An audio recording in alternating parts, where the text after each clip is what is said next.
Hello बच्चों, let's see this question. The question says a linear aperture whose width is 0.02 centimeter is placed immediately in front of a lens of focal length 60 centimeter. The aperture is illuminated normally at a parallel beam of wavelength 5 into 10 power minus 5 centimeter. The distance of the dark band of the diffraction pattern from the center of the screen is. Question में कहा जा रहा है कि एक linear aperture जिसका width दिया हुआ है 0.02 सेंटीमीटर यानी ए का वैल्यू दिया हुआ है और वो एक लेंस के जस्ट आगे रखा हुआ है जिस लेंस का फोकल लेंथ 60 सेंटीमीटर दिया हुआ है। आप ये देखो, ये जो 60 सेंटीमीटर फोकल लेंथ है इसका मतलब आपको समझना है ये कैपिटल डी का वैल्यू दिया हुआ है। ऐसा इसलिए लीनियर रे पैरेलली इंसिडेंट होता है लेंस पे, उसका जो इमेज होता है वो कहाँ पे बनता है, वो फोकस पे बनता है। तो आप ये जो 60 सेंटीमीटर दिया हुआ है ये एक्चुअल में कैपिटल डी का वैल्यू दिया हुआ है और कहा जा रहा है जो इल्यूमिनेटेड रे है उसका वेवलेंथ भी दिया हुआ है 5 इंटू 10 पावर माइनस 5 सेंटीमीटर। हमें ये पता करना है the distance of dark fringe band of the diffraction pattern from the centre of the screen wheels. Key concept of the question is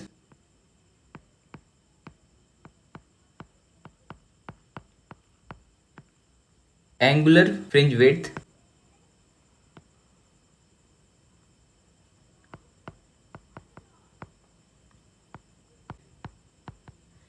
in single slit diffraction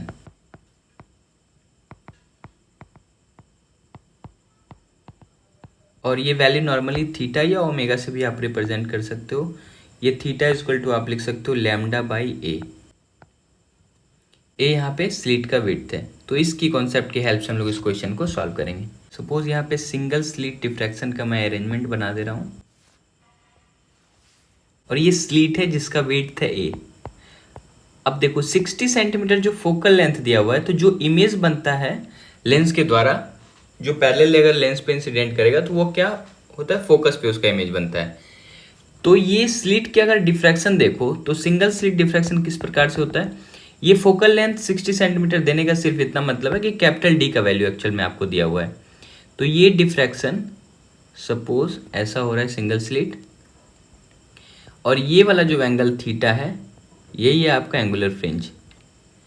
लेकिन हमसे ये पूरा नहीं पूछा जा रहा, डिफ्रैक्शन कुछ इस प्रकार से हो रहा है। पैटर्न जो है ये आप देखो, सेंट्रल मैक्सिमा, सेकेंडरी मैक्सिमा और ऐसे ही ऊपर में भी होगा।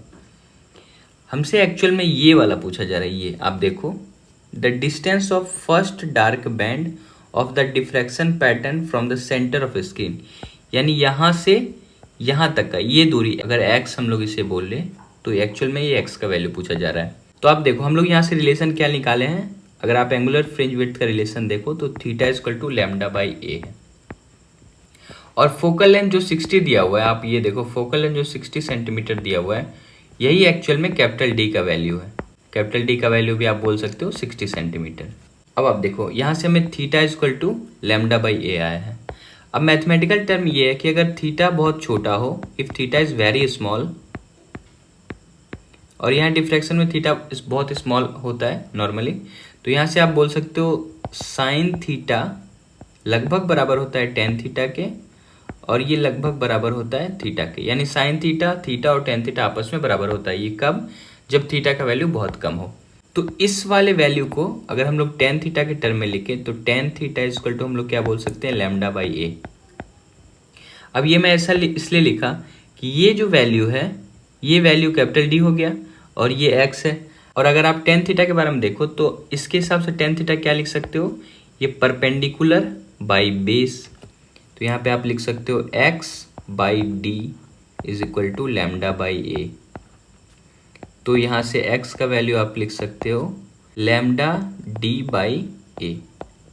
बस इसमें हमें क्वेश्चन में जो वैल्यू दिया वो पुट करना, हमारा आंसर आ जाएगा। तो मैं नेक्स्ट पेज में ले रहा हूँ। हमें वैल्यू मिला है x का लैम्डा कैपिटल डी अपॉन ए। ए यहाँ पे स्लिट का विड्थ है।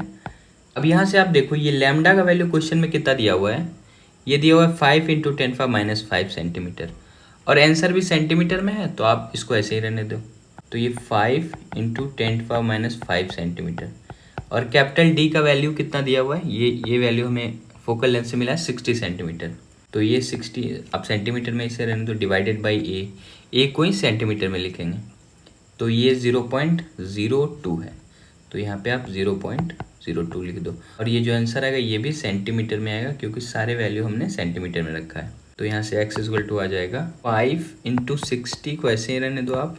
और नीचे जो 0.02 है ये वाला वैल्यू, इसको आप क्या लिख सकते हो, 2 × 10⁻² कर सकते हो। और ये ऊपर में 10⁻5 है, तो ये 10⁻², 10⁻5, ये 10⁻3 टाइम में कट जाएगा। और 2 से 60 30 टाइम में कट जाएगा।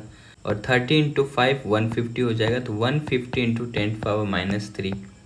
और ये सेंटीमीटर में आया, तो इसे आप क्या बोल सकते हो, 3 पॉइंट आप इधर लाओ तो 0.15 सेंटीमीटर आप इसे बोल सकते हो। तो यहाँ से हमें x का वैल्यू आ गया 0.15 सेंटीमीटर, और यही करेक्ट ऑप्शन है। सो द करेक्ट ऑप्शन है option number 2। Hope you understood it well. Best of luck. Thank you.